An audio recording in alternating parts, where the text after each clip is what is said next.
Temas, fenómenos, avances, retos. Encontremos soluciones. El programa de DIF Jalisco que te orienta y acompaña. De corazón. Muy buenos días, bienvenidos a De Corazón. Yo soy Lourdes Mireles y como cada miércoles es un placer que me acompañe Josué porque vamos a hablar de un tema muy interesante. La verdad es que sí, Lulu, de por sí, este es un espacio en el que siempre tenemos el privilegio de aprender de cómo cuidar los unos de los otros, pero también a veces es importante aprendernos a cuidar a nosotros mismos. Y precisamente ayer fue el Día Mundial contra la Depresión y en algún momento del año pasado, Josué, habíamos platicado de que sí, cómo atendemos este mal y desde varias aristas y con muchos especialistas, pero no nos hemos fijado o no hemos atendido el cómo no llegar a la depresión. Y tú todo el año me estuviste diciendo, es que el autocuidado, Lulú, ok, pues precisamente hoy vamos a hablar del autocuidado para efectivamente evitar situaciones riesgosas, ¿te parece? Me parece perfecto. Vamos a escuchar el latido informativo y regresamos a charlar. Vamos. El concepto de autocuidado tiene raíces en la antigua Grecia, donde el cultivo de sí promovía la relación consciente del individuo consigo mismo. En 1969, Dorothea Orem formalizó el término en el ámbito de la enfermería, definiéndolo como una actividad aprendida para mantener la vida, la salud y el bienestar. La OMS amplió esta visión para incluir acciones de promoción de la salud, prevención y manejo de enfermedades. Actualmente, el autocuidado se entiende como una práctica integral que abarca dimensiones físicas, mentales, emocionales, sociales y espirituales, orientada a equilibrar el bienestar con las demandas diarias. Y es así, Josué, como el concepto del autocuidado fue evolucionando. Obviamente claro, esto ya existía desde la Grecia antigua, pero efectivamente cuando se integran diferentes aspectos, desde lo social, desde lo cultural, desde lo espiritual, pues es donde tenemos que empezar a voltear a ver lo que nos ayuda para claro, cuidarnos a nosotros mismos. Sí, lo hemos hablado mucho justo cuando hemos tenido acá pues especialistas en temas de salud mental, intervención en crisis, todos estos temas que ahí usted puede ver en nuestro canal. La verdad es que sí, sí se trata de prevención y también pues de ayudar, ¿no?, con temas de gestionarse uno mismo para poder ayudar a otros también. Y pues, ¿qué te parece si en mayor preámbulo te hago la pregunta de la semana? ¿Tú por qué crees que ¿por qué importa el cuidarnos a nosotros mismos y si realmente lo hacemos en la actualidad?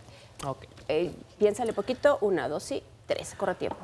Ok, pues de entrada creo que sí, pero creo que lo estamos luego haciendo como desde perspectivas medio extrañas ahorita porque creo que lo estamos glamorizando, lo estamos llevando a algo que es como que se presume en lugar de algo que se tiene que hacer por el simple hecho de autoconservación. Ahora la gente ya no va a terapia o hace ejercicio o tiene buenos hábitos porque les hace bien. Ahora hacen esas cosas para presumir que lo hacen. Entonces, creo que ya se está banalizando un poco, lo cual igual está bien, te sirve el hacerlo, pero las motivaciones siento que estamos un poquito raros ahí ahorita. Pero ahora, como todos los reflectores están en todos lados, justo, efectivamente, como dicen, la imagen vende. Pero a veces el autocuidado, señora que nos está ya escuchando, no solamente es la imagen física, no, sino que el estar y el sentirte bien desde dentro. O sea, primero decir, a ver, como dicen, mente sana en cuerpo sano, o viceversa, ya no sé cómo va el dicho, ya estoy como el chavito o el chapulín. Pero cuando tenemos una mentalidad sana, sin preocupaciones, efectivamente va a ser como, no soy médico ni nada, pero va a ser como un sistema en el que el organismo se va a sentir bien, claro, va a estar como en equilibrio. Vaya. Y ya si le sumamos que una dieta balanceada, una actividad física, pues obviamente eso va a contribuir, pero como dicen, el cerebro controla todo. Y efectivamente a veces, como no lo vemos, como a veces no nos hacemos conscientes de nuestro cerebro y de nuestra mente, decimos, bueno, todo está bien y solamente nos fijamos en el estuche. Hay que empezar a escuchar nuestro cuerpo, a detectar y a conocerlo para entonces decir, necesito ponerme atención. Esto me está generando estrés, esto me está generando incomodidad, ansiedad, gestionar las emociones también. Justo. Pero ¿qué te parece que vayamos a escuchar a las y los jaliscienses para ver cómo se cuidan ellos mismos? ¿Qué técnicas o qué medidas aplican a su vida? ¿Te late? Sí, quiero saber si piensan que todo eso es vanidad o si es autocuidado. Exacto. Adelante, escuchemos. Híjole, pues trato de comer balanceado. Ejercicio pues no hago la verdad mucho, pero trato de comer como un poco balanceado y pues caminar de vez en cuando. Yo entiendo que es hacer ejercicio, comer saludablemente, tomar mucha agua. Yo hago ejercicio, procuro ver qué comidas ya no debo de comer, procuro ir donde no haya peligro, por decir, como el otro día fui a una calle empedrada, me caí, o sea, ir cuidando eso, ¿verdad? Y el autocuidado, quererte a ti mismo, y de ahí nace el que tú quieras cuidarte. Yo pienso que es muy importante porque ahorita desgraciadamente hay mucha violencia. Yo pienso que el ejercicio ayuda mucho a cuidarte mentalmente, leer libros. Ver cosas positivas. Ahorita desgraciadamente hay mucha cosa fea en el internet y esas cosas, entonces que practicar deporte para no hacer tantas cosas, no ver tantas cosas feas, la verdad.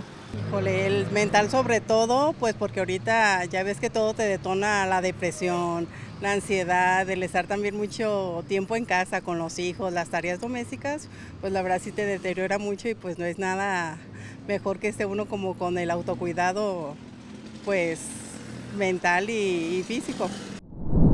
Pues ahí escucharon, sí se cuidan, pero hay que aprender a cuidarnos un poquito más. Y para hablar sobre el autocuidado, quiero presentarles a nuestra invitada del día de hoy, que la verdad me quedé pues impresionada con todo el trabajo que ella ha hecho, ha realizado a su corta edad, muy joven. Y pues sin mayor preámbulo quiero presentarles y darle la bienvenida a Daniela Ayala Córdoba. ¿Cómo estás? Muy bien, ¿qué tal? Muchas gracias por la invitación. Pues aquí estás en De Corazón, un programa que realmente tú ni lo vas a sentir porque vamos a hablar muy ameno y sobre todo porque viendo ahí rascándole en las redes sociales y todo lo que ella hace, pues ella es creadora de contenido, que estábamos hablando precisamente cómo el autocuidado brincó a esta pues plataforma digital, pero también eres filósofa. En el Instituto de Filosofía eres también profesora e investigadora. Así es. Okay. ¿Por qué? A ver, y una pregunta así muy como personal. ¿Tú crees que la filosofía hoy en día vaya ganando terreno realmente entre las nuevas generaciones o es una materia que en su momento cuando la estudiamos la dejamos pasar porque era obligada? No sé si va ganando terreno, me gusta pensar que sí, pero con algunos temas. Siento que recién algunas personas empiezan a redescubrir por qué el quehacer filosófico pudiera tener cierto impacto en lo cotidiano y creo que desde ahí estamos religándonos o vinculándonos nuevamente. No estoy muy segura de si las instituciones educativas sean el primer punto de toque a partir del cual se podría hablar de este resurgimiento. Me parece que el fenómeno va por otro lado. Va tanto por las redes sociales, paradójicamente, como por las publicaciones de algunas autoras y autores que se han posicionado abiertamente con respecto a temas, problemas que son dolores contemporáneos. Entonces diría que un poco por ahí podría venir el resurgimiento de la filosofía. Josué, pues aquí vamos a tener una charla bien enriquecedora porque efectivamente tú al momento de que estás en el mundo digital, yo en el mundo de las instituciones y todo, la cotidianeidad, vamos a encontrar ese punto de equilibrio en el pensar en sí, el pensar hacia adentro. Y compartirlo con quien nos está sintonizando en este momento. Sí, creo que justo si usted no conoce el contenido de nuestra invitada, la verdad es que le vamos a dejar aquí una plaquita para que usted vaya y vea pues el contenido que hace.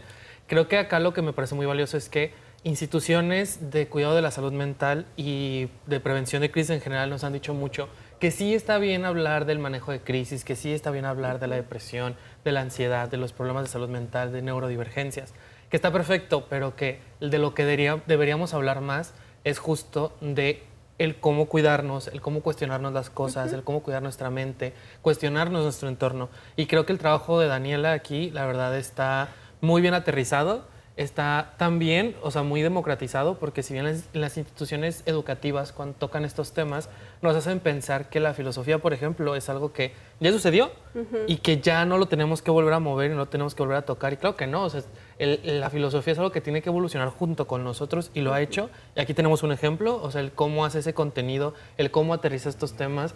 Me parece que, creo que lo has contado, que incluso hay profesores que utilizan tus videos y utilizan tu contenido para dar clases, ¿cierto? Sí, ha sido como un material de apoyo que me parece paradójico porque finalmente antes que empezar a crear contenido digital, en realidad mi formación fue en filosofía, en investigación educativa en la maestría, pero digamos no me imaginé que la salida nuevamente de un soporte digital volviera a las aulas como para dar un nuevo influjo, un nuevo aliento, por decir algo. Entonces, sí, me parece como que importante el aporte que podrían dar estas reflexiones, que son pasadas, pero justo atraviesan el hilo de las condiciones y los contextos contemporáneos para hablar ya no solo del autocuidado, sino de el cuidado e incluso algo que se llama las éticas del cuidado. Ah, muy interesante. Fíjate, nunca había escuchado esos conceptos, las éticas del cuidado. Y precisamente, Dani, nosotros mandamos el latido informativo y ahí se esbozaba una descripción.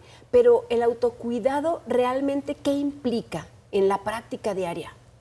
Y aquí viene una de las tareas de cajón de la filosofía, que es tratar de definir o de cuestionar el punto de partida que solemos tener con respecto a alguna concepción. Porque incluso cuando yo leía definiciones de salud o de cuidado en términos de la OMS y estas organizaciones, me planteaba una cuestión. Si dicen que necesitan haber ciertas condiciones ambientales, sociales, económicas, para poder hablar de que alguien está sano o está en un contexto en donde se puede cuidar, tenemos un problema, porque entonces o muchas personas son o adolecen casi por completo de capacidad de ser cuidadas o de contenerse a sí mismas, y por otro lado, ¿quién está sano? Entonces, desde ese paradigma, me parece que casi es imposible rasgar el velo como de llegar a decir, bueno, soy una persona medianamente sana. Y entonces, ¿qué es lo que estamos haciendo? Una especie de simulación, un simulacro del autocuidado. Y entonces, eso a mí me remitió mucho a las primeras clases de la licenciatura, cuando estábamos en el seminario de Platón y Aristóteles. Y hay un diálogo que se llama El banquete, en el que, en voz de Sócrates, Platón está planteando ciertas ideas y llega un tal Alcibíades que era aspirante a gobernante. Y entonces este chico estaba clavadísimo con Sócrates, estaba enamorado, tenía un crush fuerte. Y Sócrates lo idolatraba prácticamente. No, tenía un crush.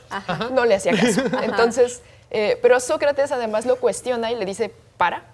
O sea, para de tu coqueteo, pero también para pensar qué estás haciendo con tu propia existencia, porque vas a ser gobernante, y un gobernante que no se conoce a sí mismo difícilmente puede orientar a alguien más hacia un buen lugar. Y te voy a hacer ahí una pequeña pausa e interrupción, Dani, porque nos están informando que vamos a una pequeña pausa y usted ahí en casita no le cambie. La verdad, vamos a tener mucha tela de dónde cortar sobre este tema, porque realmente si no nos cuidamos nosotros, no podemos cuidar a los demás. Vamos a una pequeña pausa, estamos de corazón. De corazón. De corazón.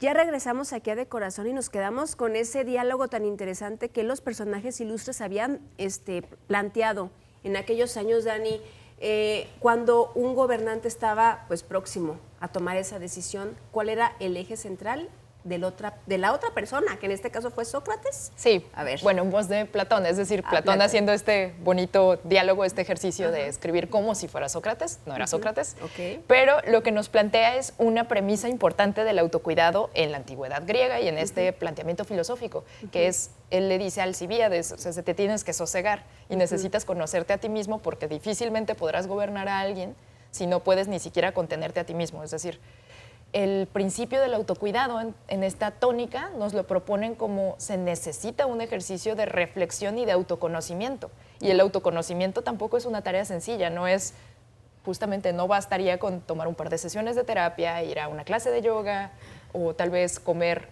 muy bellamente, estéticamente y a lo mejor muy balanceado para decir que ya estamos cumpliendo con el autocuidado. Claro. Oye, ¿qué es lo que necesitamos priorizar ahora que tenemos estas reflexiones desde la persona, desde el individuo, para realmente decir, yo estoy poniendo atención a mí mismo y qué es lo que tengo yo que empezar a detectar de que realmente me importo yo? Creo que aquí la tónica se puede poner un poquito a política y no me gustaría que vaya hacia allá. Es decir, no tiene que ser una desconexión del contexto del mundo, porque muchas personas hacen el ejercicio de autocuidado como muy autorreferencial, es decir, soy solo yo en el mundo y ya todos los demás vayan es individualista. a la lejanía, ¿no? O sea, como a la distancia.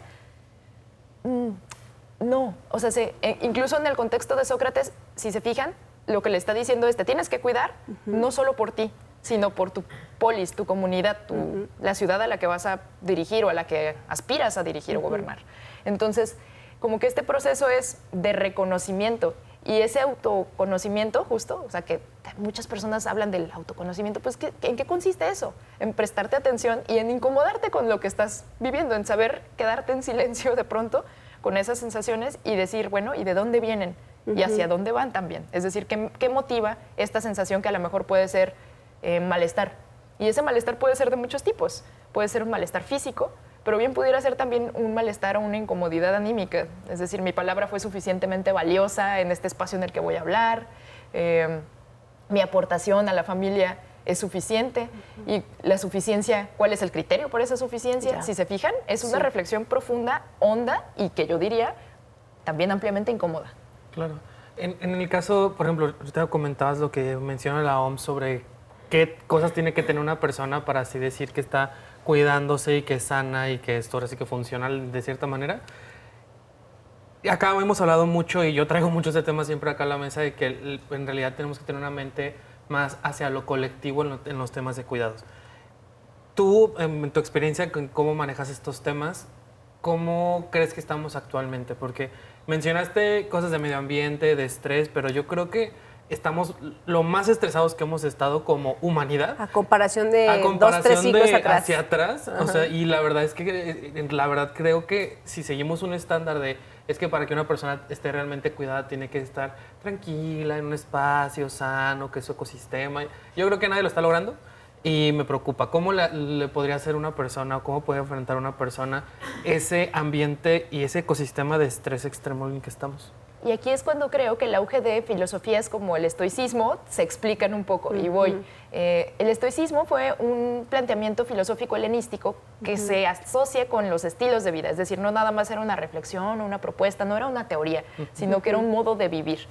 Y los maestros te acompañaban en ese proceso. Y en ese proceso a lo mejor llevabas diarios, tenías que hacer un ejercicio cotidiano a la noche, como de cómo fue el día, valorarlo. Y bueno, les digo, eso es incómodo. Sabían que no tenían control político sobre las circunstancias. Es decir, era un momento en el que el imperio estaba en auge y la ciudad griega que ellos habían conocido, en la que tenían mucha capacidad de agencia, sobre todo los hombres, es decir, los hombres libres, estaba desapareciendo. Entonces, en un entorno convulso, que me parece que por eso nos hace sentido, nosotros también sentimos, o nosotras también sentimos que no tenemos control ni capacidad de, no sé, por ejemplo, detener el cambio climático, combatir directamente en lo individual las desigualdades. Claro. Bueno, supongamos, ¿no? En esa versión histórica no tenían capacidad ya de agencia política y entonces decían, pero ¿cómo hacemos si queremos vivir una vida buena? ¿Cómo se vive una vida feliz, plena desde aquí? Y era un ejercicio de autocuidado todo el tiempo, que trataba de mitigar y de reconocer. Y el primer ejercicio era un discernimiento de qué cosas sí estaban bajo nuestro control y cuáles no, para poder justo hacer ese ejercicio de desprendimiento de aquello que no quedaba en nuestras manos, para poder también asumir lo que sí.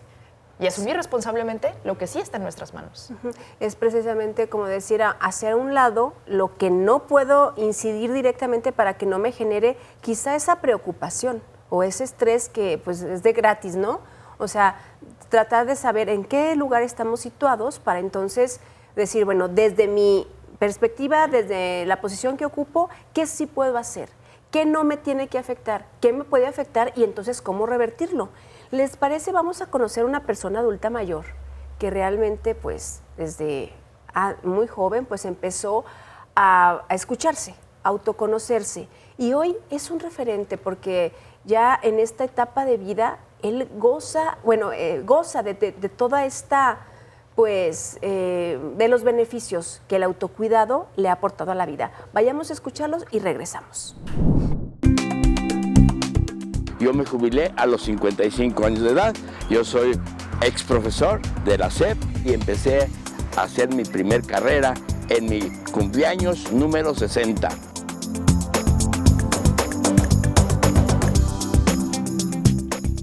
Te comento, yo estuve 2 años corriendo como todo corredor con su playera. Descubrí que de verdad mi cuerpo era muy resistente. Por eso yo ya antes de este reto pues ya hacía maratones y ya sabía que en los maratones en un maratón al siguiente día de cuenta yo ya estaba listo para correr otra vez. Y ese fue el momento en que decidí transformarme en Calimán.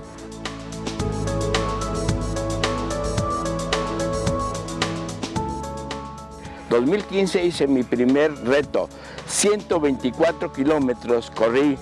Calimán se propuso hacer ese primer reto que la gente me juzgaba de loco porque nadie hacía esas distancias, no se sabía de eso. Entonces yo me propuse hacerlo desde la catedral de nuestra zona metropolitana de Guadalajara hasta Ayotlán. El segundo reto, en 2016, fueron 140 kilómetros. Y viene mi tercer reto, que ese tercer reto pues es el reto histórico, porque fueron 175 kilómetros que Pedro Latorre, Calimán, se propuso hacer. Cuando me hicieron mi homenaje el 14 de noviembre de la última carrera de Ciudad de Zapopan, yo continué hasta el día 31 y llegué a los 3.242 kilómetros de 2025.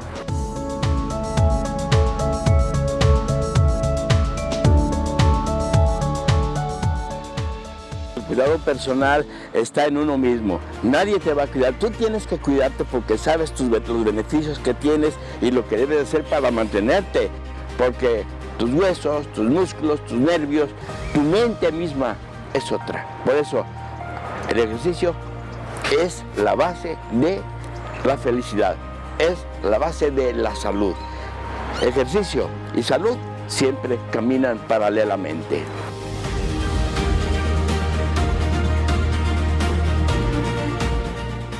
Yo tengo que hacer y tengo que demostrar a la gente que no hay edad para hacer lo que te guste, lo que sea. Si yo hice el ejercicio, alguien quiere estudiar, alguien quiere aprender cualquier oficio, nunca es tarde mientras estés con vida. Y a los niños y a las niñas, pues, ¿qué te puedo decir? Yo desde chiquitos, donde quiera que veo niños, corro con ellos. Mira, es un gusto tremendo, enorme que la gente te salude en el camino, que te saquen un video, que te vean, que se motiven. Mucha gente dice, yo voy a correr como usted, yo voy a ser como usted. Los niños pues felices, contentos, dicen, te amo, Calimán, eres una persona que sabe para qué vino a esta tierra. Les agradezco mucho y seguiremos en carrera, seguiremos motivando, inspirando a la sociedad jalisciense ante todo. Gracias.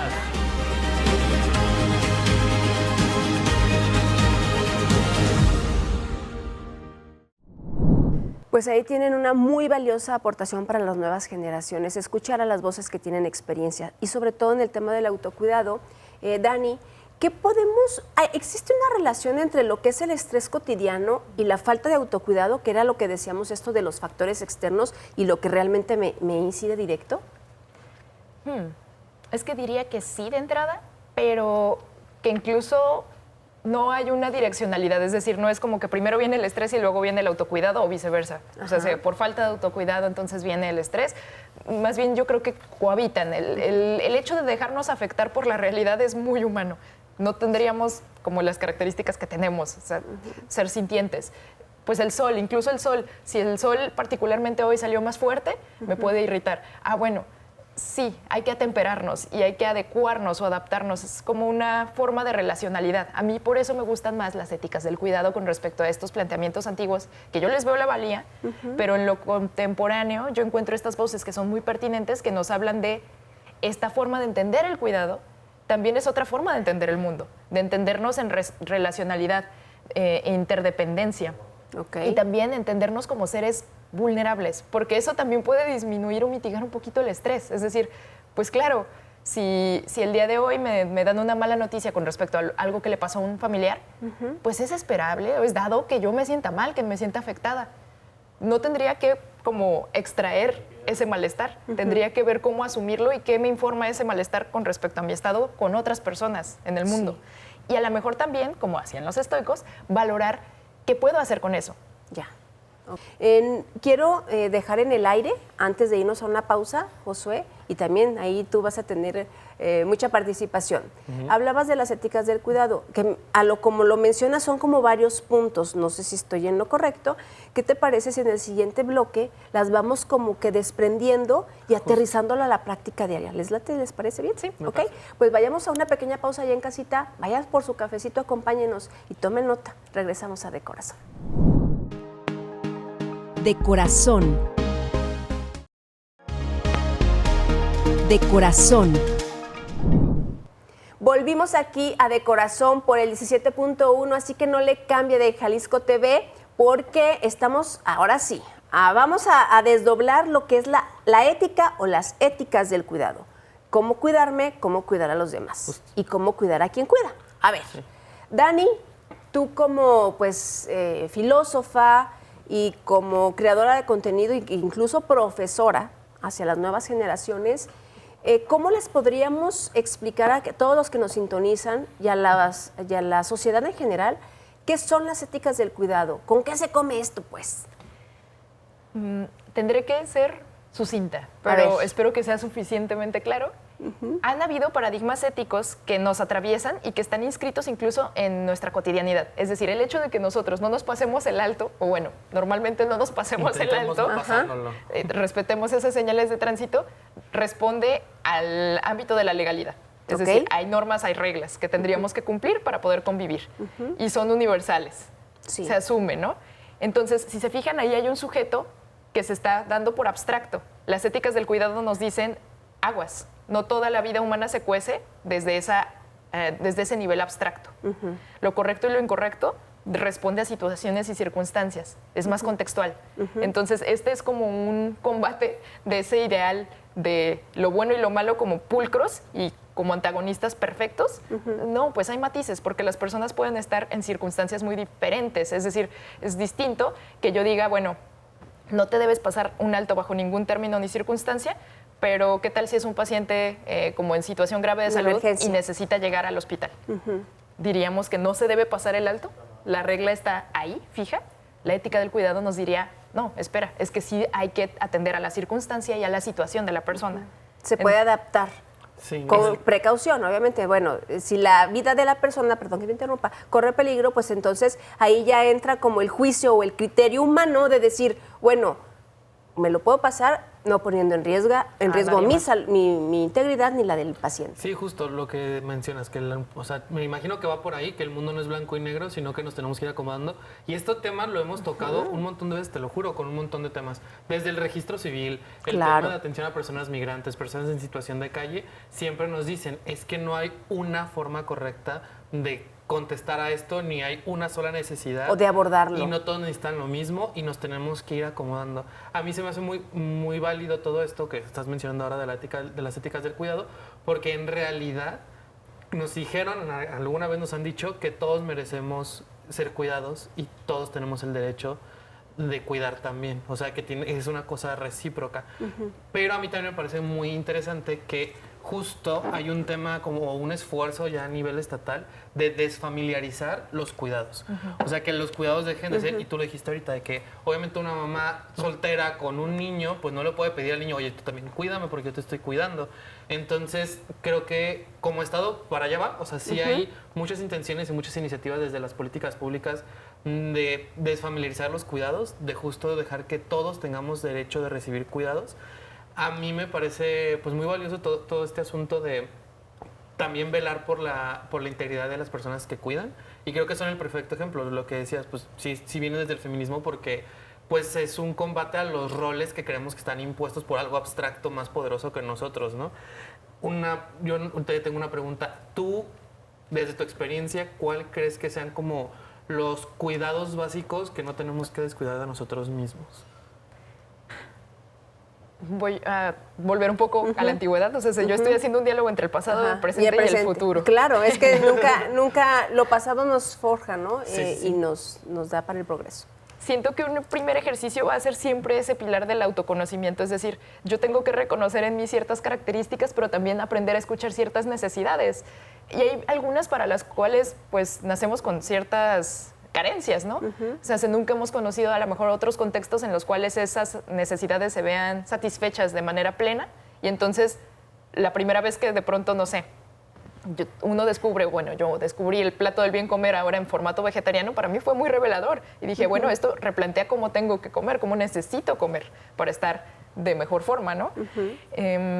Pero no nada más es eso. O sea, creo que una de las carencias de los dolores contemporáneos también tiene que ver con la falta de vinculación profunda, con las amistades que son distantes, son lejanas, que ya no hacemos este ejercicio más de acompañamiento, sino, no sé si les ha pasado, que de pronto cuando conversas con una persona lo que haces es una recapitulación, pero no es como que esa persona estuvo en el desenvolvimiento de la vida. Estas éticas nos llevan otra vez a plantearnos la necesidad de la relacionalidad.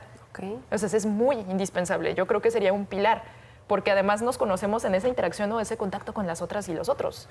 En realidad es desde ahí también donde descubrimos ciertas cosas, escuchamos otras cosas, nos dan un correlato, comparamos, cotejamos, aprendemos y buscamos otras formas. Cuando estamos muy limitadas o muy limitados, justo, por ejemplo, el caso de la madre soltera, es muy diferente cuando la madre soltera tiene inserción en una comunidad de vecinas, de amigas, de familiares. En realidad, en antropología, esto ya lo dirán los antropólogos, lo que vemos es que los comportamientos tribales, no en el peor de los entendidos posibles, son lógicas colectivas que combaten las dificultades para hacerle frente a las necesidades de la vida y justo es una dinámica de cuidados compartidos. No tienen que ver con una igualdad en el sentido más abstracto del término, como les decía, porque pues es difícil. Si una persona tiene una condición de discapacidad, no le puedes exigir que cuide en la misma medida en la que cuidan otras personas que tienen otras circunstancias. Claro. Pero sí merece cuidados. Es decir, no es una lógica transaccional. Escapa, excede, yo creo que las dinámicas económicas. Exacto. Y bueno, perdón que te interrumpa. Y ya que tenemos aquí a una filósofa, que claramente sabes muy bien cómo aterrizar los temas en filosofía, ¿cómo te lo planteo? Bueno, ahí está. Si ya tenemos acá como estos problemas de que cada vez estamos más aislados, más conectados, pero más aislados, ¿no? Y hay mucha teoría social y filosófica sobre cómo vamos creando como estas pequeñas aldeas donde solo convivimos con gente como nosotros, con nuestras mismas necesidades y pensamientos. Entonces, ¿cómo se le hace para combatir ese individualismo egoísta y vano? ¿Cómo se le puede hacer para combatir eso y sí perseguir la colectividad y el cuidarnos los unos a los otros sin descuidarnos a nosotros mismos? Creo que ahí los espacios de socialización tienen mucho que ver y hay algunas medidas en las que nosotros tenemos como posibilidades desde primera instancia, es decir, directamente personal. Y hay otras en las que sí tiene que haber una intervención pública, es decir, si yo les pregunto dónde suelen citarse con otras personas o dónde suelen verse, no van a terminar diciéndome tal vez en un café, en un restaurante, en algún lugar. Los espacios públicos son muy importantes. Es decir, antes sí tenías más, no digo que ahora no los tengamos, pero un parque, una plaza, no un centro comercial. Es decir, que no me condicionen el encuentro con consumos. Ya. Eso es importante. Es un distractor, entonces. Sí, pues, o sea, no solo un distractor, yo diría que es un condicionante, porque si no tengo como dinero, entonces eso quiere decir que no me puedo reunir con otras personas. Ya. Ah, es cierto, una barrerita. Sí. O sea, justo a eso iba. O sea, también al inicio del programa, cuando te decía que para mí el tema del autocuidado se está banalizando y se está volviendo una cosa de glamour, es porque ahora pareciera que tienes que tener cierto nivel de privilegio para acceder a cierto tipo de autocuidado. Por ejemplo, la terapia psicológica, ya lo hemos hablado un montón, no da la infraestructura pública para darle terapia a toda la gente que lo necesita. Entonces necesitas cierto nivel adquisitivo para así poder pagar esa terapia psicológica que necesitas. El hecho es esto que nos dice Dani, o sea, no tenemos todo lo que deberíamos de tener para poder tener, o sea, realmente una vida íntegra y sana, porque nuestros espacios no nos lo permiten. Porque justo, ¿cómo voy a yo reunirme con mis amigos a platicar de lo mal que estoy? O de lo que te pasa, ¿no? Ajá. Puede ser bien, mal o no. Ajá. Si el punto de reunión es un bar, un restaurante, una cafetería, y me la estoy pasando tan mal que no tengo dinero para ir y consumir, y el hecho de pedir que te den, o sea, que ellos a lo mejor te lo faciliten, si no hay una plaza pública o un espacio digno para convivir, pues no, porque está mal visto no tener eso. Entonces, en realidad sí estamos aislándonos. Te precariza, o sea, Sí. te restringe los cuidados, el acceso. ¿Qué tan importante, Dani, es precisamente eso, el sentirnos escuchados, amados y que estamos dentro de un grupo social que es recíproco con nosotros? ¿Es un pilar del autocuidado o del cuidado en general? Yo diría que sí, es decir, es una condición indispensable. Si no hay contacto con otro, incluso el contacto con nosotros mismos. O sea, es conócete a ti mismo no es otra cosa que lograr estar en contacto contigo mismo. Y hay veces que esa escucha es dolorosa o es un poquito incómoda. Luego pueden venir momentos muy prósperos de eso, pero hay que atravesarlos. Y es lo mismo cuando estamos procurándole atención a alguien más. Es decir, cuando estoy cuidando, cuando estoy acompañando a alguna amistad, aunque yo no tenga condiciones materiales a lo mejor para resolverle el problema, es decir, no sé, me acaban de despedir. Ah, muy bien, yo no te puedo conseguir un nuevo espacio, ¿no? Pero sí puedo escucharte y a lo mejor hay gestos más burdos que los hemos dejado de lado porque nos parecen burdos. Pero es como, bueno, estás preocupado porque a lo mejor particularmente este mes no sales. No te puedo buscar otro trabajo, pero sí te puedo invitar a comer ocasionalmente a la casa.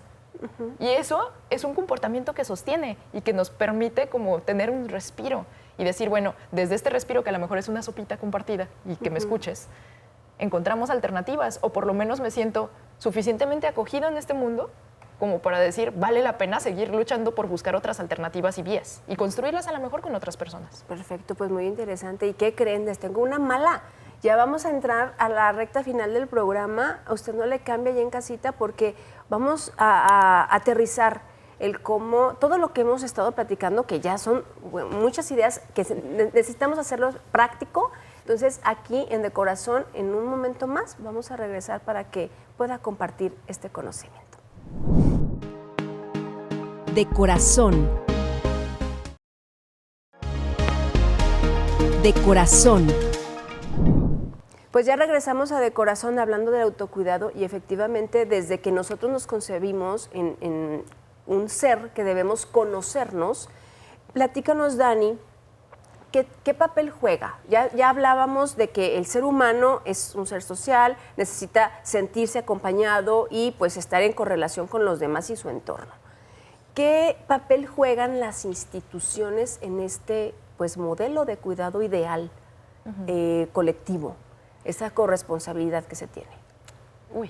Es un lugar pesado, es decir, se han construido estas dinámicas o estas lógicas que articulan lo social como si fueran dos planos distintos, es decir, por un lado lo privado y el cuidado personal y el cuidado de otros desde lo privado, y por otro lado las instituciones que parece que llevan el mundo, la parte más visible del mundo, pero finalmente eso es un buen cuestionamiento que plantean las feministas y dicen qué tan escindidos están en realidad. ¿No te parece que al final de cuentas están compenetrados? Es decir, si no hubiera alguien cuidándonos, sosteniéndonos, no existirían estas grandes instituciones. Porque en realidad es preguntarnos cosas muy sencillas, ¿no? Nosotros mismos, nosotras mismas nos preparamos la comida antes de salir, conseguimos todos los insumos. En el caso de algunas personas trabajadoras, nosotros limpiamos toda la casa, mantenemos la casa en orden, porque necesitamos un lugar donde restablecernos después de una jornada ardua. Si no lo hacemos en soledad, entonces, ¿quién está cuidando? Sí. Y las instituciones, ¿en qué medida permiten que la vida de las personas cuidadoras sea sostenible y no sea una doble o triple jornada de trabajo? Claro. Es decir, si son mujeres, fundamentalmente las personas que están desplegando el trabajo de cuidados, es un trabajo. Hay que reconocerlo, nombrarlo, evidenciarlo, y también, en medida de lo posible, remunerarlo o hacerlo más accesible. Las guarderías son un sistema que viene como ligado a esta dinámica de reivindicación del trabajo de cuidados. Pero creo que podría haber otras tónicas. Es decir, las instituciones a nivel laboral, ¿qué tan flexibles son para que, por igual, padres, madres, puedan atender un caso de emergencia en caso de que están criando? No sé, tienen que salir a la escuela.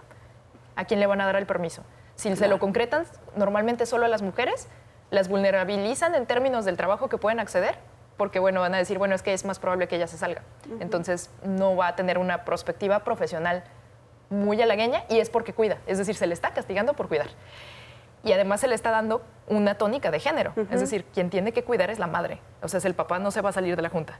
Bueno, las instituciones podrían revertir mucho eso y yo veo como que en materia legislativa todavía tenemos buen camino, porque las licencias de paternidad, maternidad, como están en México, muy dispares. En otros países esto no es así, por ejemplo, ¿no? Entonces ahí yo veo una gran posibilidad y una serie de oportunidades en términos de ampliar la perspectiva de cuidados y entonces decir, vamos a reconocer que esto es una red de redes que se tiene que procurar mutuo apoyo, porque si no, fundamentalmente, esto se vuelve muy complicado. Y alguien que cuida continuamente y no recibe remuneración ni reconocimiento, la verdad es que lo va a pasar tentativamente mal. Y sobre todo soporte, porque el agotamiento físico y mental existe cuando efectivamente, en algún momento decíamos, el cuidar es como algo natural del ser humano, ¿no?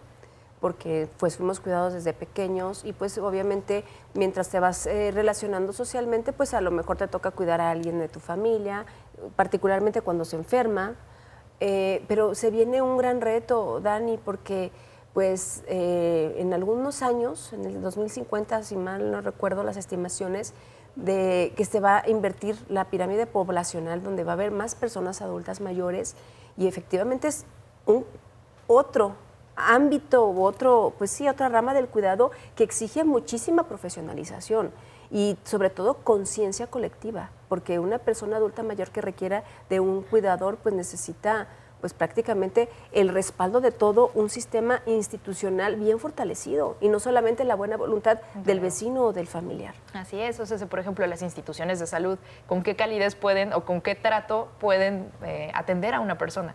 Porque finalmente los cuidados tienen esta otra tónica que son las disposiciones, es decir, afectivamente cuando yo cuido, normalmente lo hago como desde cierta empatía. O sea, se espera que un buen cuidador o una buena cuidadora justo lo hace desde el cariño, desde la empatía, desde cierto reconocimiento y escucha, de capacidad de entender la vulnerabilidad de esa otra persona. Si yo no la entiendo y si yo no veo que a esa persona le está afectando, por ejemplo, cuando le estoy diciendo su diagnóstico y qué es lo que va a tener que hacer o cómo va a cambiar su vida a partir del diagnóstico, pues podría dar una muy mala noticia de una manera que a lo mejor yo no tenía intención de impactar negativamente en la persona, pero si al paciente le digo, pues sabes que tienes diabetes, tienes que cambiar toda tu alimentación y tienes el nivel de azúcar por los cielos, yo no sé cómo le vas a hacer, pero también tienes que comprar insulina. Y el sistema de salud en este momento a lo mejor está en desabasto, por decir algo. Bueno, hay formas de comunicar eso. Un buen cuidador, una buena cuidadora, una persona en una institución podría hacer otro papel y muy diferente. Claro. No, y la verdad, perdón, es que este tema del cómo se está tratando a las personas cuidadoras a nivel ya más como a nivel ya del país, a nivel federal, sí es un poquito preocupante y no un poquito, sino mucho, porque creo que los trabajos profesionales, la gente que estudió para el tema de ser cuidadores, gerontólogos, enfermeros, todas estas personas que sí están profesionalizadas, yo por eso hago la distinción entre lo que estamos viendo en el Estado, que siento que sí es una situación de privilegio a comparación de nivel federal, sí está muy marcado porque estamos hablando de que a nivel federal están tratando las profesiones que son de personas cuidadoras como cosas y trabajos artesanales, lo que están reduciendo estos papeles a, justo lo que dices, a buenas voluntades y para nada tienen este trabajo la importancia que tiene el trabajo de un médico, que tiene el trabajo de una persona que sí tiene el mérito y el prestigio de su profesión. Todos los cuidados de trabajo, o sea, todos los trabajos de cuidado, perdón, terminan siendo justo artesanales, de buena voluntad. Ahora sí que lo hagan monjitas y personas que son seres de luz, pero lo deshumanizan un montón. Y siento que a nivel estatal sí se está cambiando esa perspectiva y sí tenemos instituciones que están haciendo como el trabajo de replantearse este tipo de cosas. Por ejemplo, tenemos la Clínica del Dolor, que nace como este tema de Salme y de las instituciones que cuidan la salud mental también. Tienen este pensamiento de hay personas que van a necesitar cuidados paliativos para manejar dolores que no se les van a quitar. Y ese cuidado... Y un final que no se va a revertir, ¿no? Porque pensamos en cuidar la salud de las personas para que sigan siendo productivas. Y esto de la Clínica del Dolor me parece un excelente ejemplo que también se trata de la dignidad de la vida de las personas. No solo allá usted en casita tiene que estar bien para que siga produciéndole a alguien o siga siendo útil. Usted tiene que estar bien porque se merece estar bien. O sea, tú tienes que estar bien porque es un derecho ganado. Exacto, porque eres un ser humano que se merece el estar bien y el tener integridad física y mental cuidada, sea quien seas. Y eso luego se vuelve un tema de debate, ¿no? O sea, luego dicen que, por ejemplo, las personas que están privadas de su libertad porque tienen algún proceso penal, que desconocemos los contextos de por qué una persona puede estar en esta situación. Sabemos que el sistema de justicia no es el mejor o no está súper calibrado como para evitar que personas que a lo mejor no lo merecen estén ahí. Y mucha gente se molesta cuando se hacen esfuerzos para dignificar a las personas que viven en esa situación.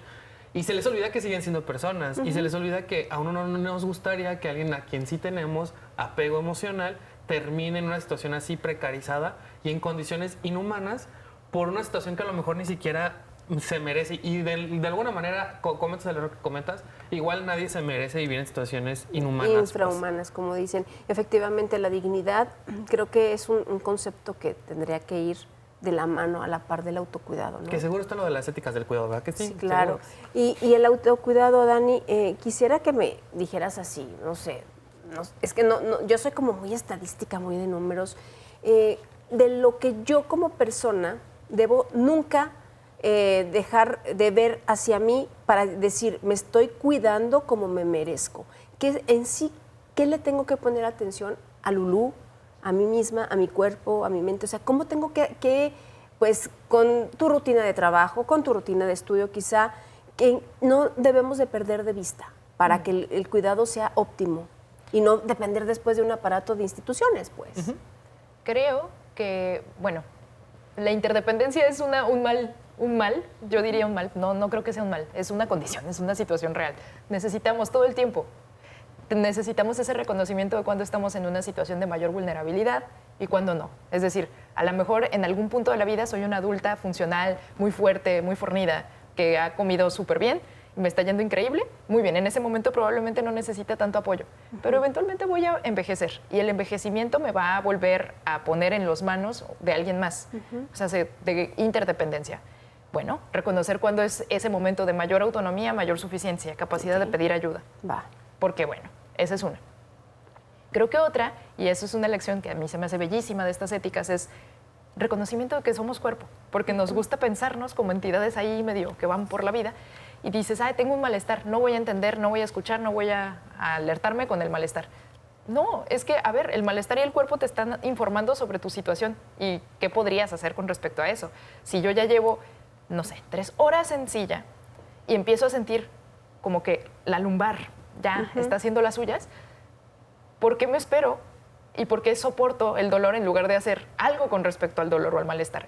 Eso está ahí para informarnos de una situación. Entonces, escucha del cuerpo. No nada más es escucha como en términos... Yo sé que parecería que la filosofía solo piensa en lo mental, pero no. Es un reconocimiento de que somos seres con cuerpo y que a partir de eso nos sostenemos en el mundo. Es decir, cuando nuestros cuerpos enfermen y cesen su existencia, nosotros ya tampoco estamos acá. Entonces, 2.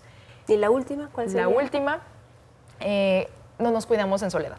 Es decir, si bien el autocuidado y el conocimiento de uno mismo es importante, es una red.